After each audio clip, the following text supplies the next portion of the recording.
Hello students, आज के video में हम पढ़ेंगे फार्माकोलॉजी ऑफ फ्लूसाइटोसिन। ना फ्लूसाइटोसिन एक एंटी फंगल ड्रग है। फ्लूसाइटोसिन 5-फ्लोरोसाइटोसिन है, जिसको शॉर्ट में 5FC लिखा हुआ है।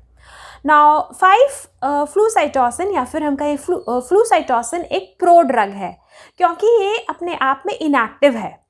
नाउ ये एंटी फंगल ड्रग जो है ये एंटी मेटाबोलाइट क्लास को बिलोंग करती है, ये एंटी मेटाबोलाइट क्लास में आती है। Now flucytosine is a pyrimidine anti metabolite. तो सबसे पहले समझते हैं कि पिरिमिडीन्स क्या होते हैं। नाउ साइटोसिन, यूरासिल और थायमीन पिरिमिडीन्स हैं, जिनका यूज डीएनए और आरएनए की सिंथेसिस में होता है।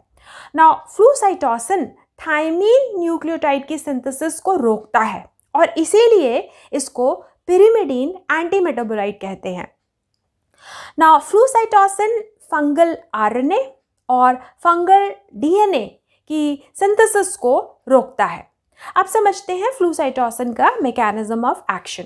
नाउ ये स्ट्रक्चर फंगल सेल मेम्ब्रेन को रिप्रेजेंट कर रहा है। जैसा कि हमें ऑलरेडी पढ़ चुके हैं, flucytosine is a pro drug.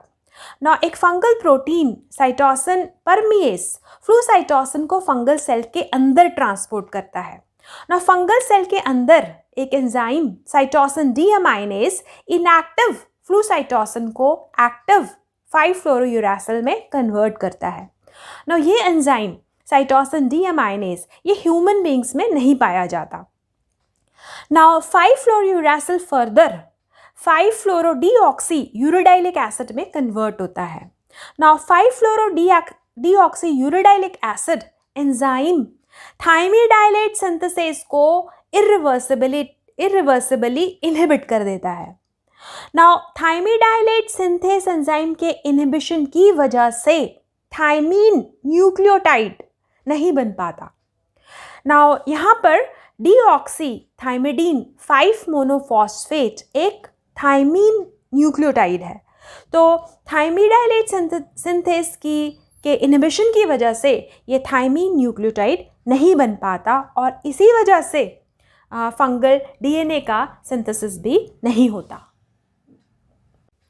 Now इसके अलावा फ्लूसाइटोसिन फंगल आरएनए की सिंथेसिस में भी रुकावट लाता है और इसी वजह से फंगल प्रोटीन्स का भी सिंथेसिस नहीं हो पाता।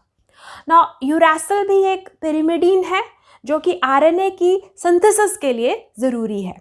नाउ 5-फ्लोरोयूरासिल से कॉम्पीट करता है और यूरासिल की जगह खुद अपने आप आरएनए के स्ट्रक्चर में इनकॉर्पोरेट हो जाता है, शामिल हो जाता है, जिसकी वजह से गलत या फिर नॉन फंक्शनल फंगल आरएनए का सिंथेसिस होता है और इसी वजह से फंगल प्रोटीन्स का भी सिंथेसिस नहीं हो पाता।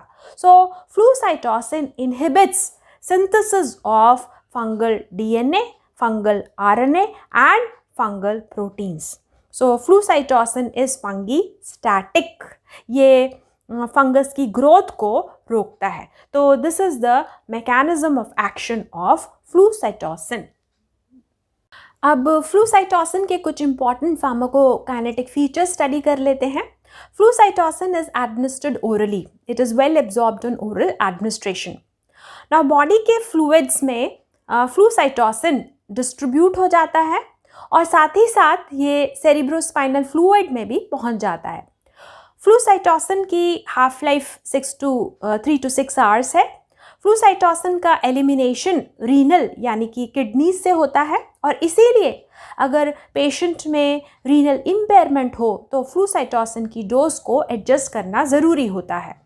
अब समझते हैं फ्लूसाइटोसिन के एडवर्स इफेक्ट।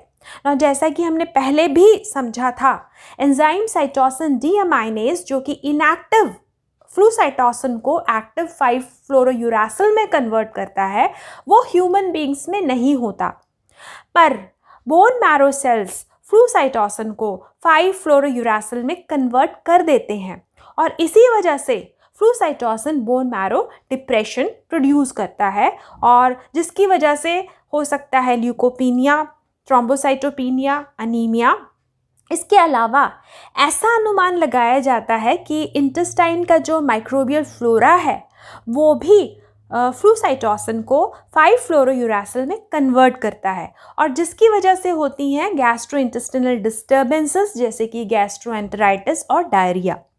नाउ फ्लूसाइटोसिन के यूज़ से माइल्ड लिवर डिसफंक्शन भी हो सकता है जो कि रिवर्सिबल होता है। मेडिसिन बंद करने पर लिवर फंक्शन फिर से नॉर्मल हो जाता है। तो ये हैं फ्लूसाइटोसिन के एडवर्स इफेक्ट्स। अब पढ़ते हैं uses of flucytosine.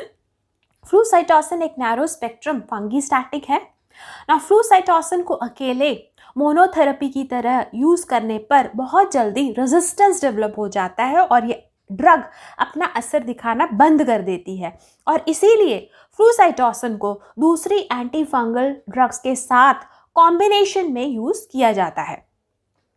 Now flucytosine mainly amphotericin B के साथ कॉम्बिनेशन में क्रिप्टोकोकल मेनिंजाइटिस और क्रिप्टोकोकल निमोनिया की ट्रीटमेंट में यूज़ करी जाती है। यहाँ पर फ्लूसाइटोसिन और एम्फोटेरिसिन बी एक सिनर्जिस्टिक कॉम्बिनेशन बनाते हैं।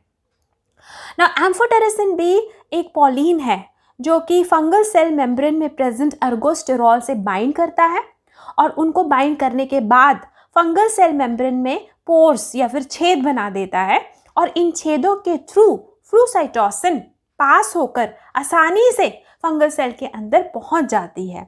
तो ये जो कॉम्बिनेशन है ये बहुत ही इफ़ेक्टिव है और इस सिनर्जिस्टिक कॉम्बिनेशन की वजह से एम्फोटेरिसिन की कम डोज से ही अच्छा थेरेप्यूटिक रिस्पॉन्स आता है। So this combination helps in reducing the dose of amphotericin B which is highly toxic. इसके अलावा दूसरी एंटीफंगल ड्रग्स के साथ कॉम्बिनेशन में देने पर फ्लूसाइटोसिन क्रोमोब्लास्टोमाइकोसिस की ट्रीटमेंट में भी काफ़ी यूज़फुल है। So this is the pharmacology of flucytosine. Please note ये इन्फॉर्मेशन जो आपको इस वीडियो में दी गई है ये सिर्फ एकेडमिक पर्पस के लिए है। अगर आपको फ्लूसाइटोसिन को यूज़ करना है या फिर कोई फंगल इन्फेक्शन ट्रीट करना है तो फिजिशियन से कंसल्ट करें। अगर ये वीडियो आपको अच्छा लगे तो इसको लाइक, सब्सक्राइब और शेयर ज़रूर करें। Thanks for watching this video.